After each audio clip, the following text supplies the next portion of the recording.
Hello, fellow patriots. This is your friend Jim.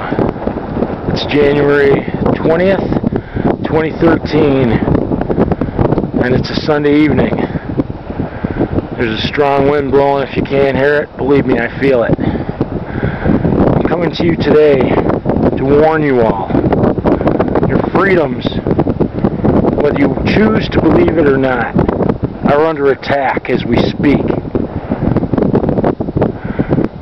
Those weak, greedy individuals that we all help to elect are attempting to usurp our Constitution by destroying the most important of our rights, which is the Second Amendment, which guarantees us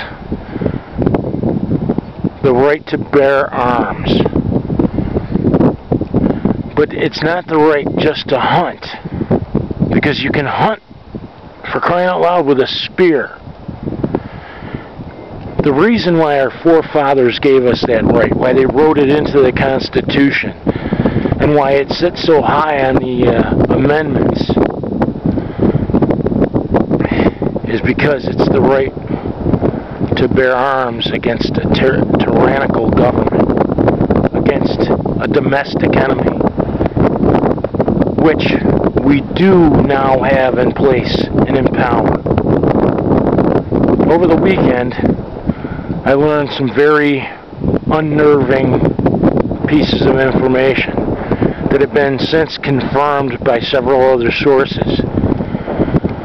At this time, our president-elect, Obama, or whatever the heck his real name is, has made a little deal quietly with the Chinese government. In exchange for our debt, he's granted them title of federal land that is rich in natural resources. As you've noticed, nothing's been said about this in the press, nothing at all.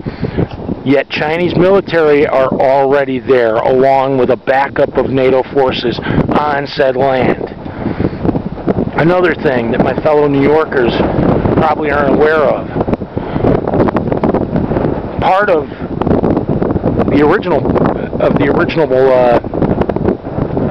anti-gun policy that was recently passed between the hours of 11 and 11:20, with no notice to the American people, to the citizens of the once great state of New York.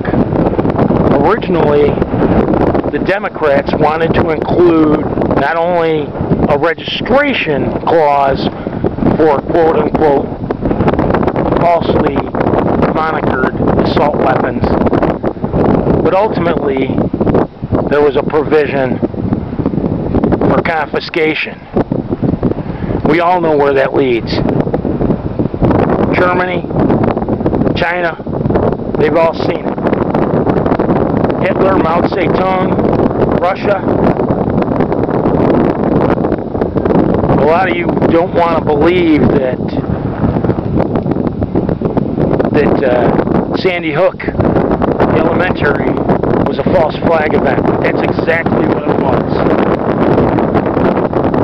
All of these things are an attempt to enslave us as a populace. Remember, we elect the government. The government is there to provide for us, not the other way around.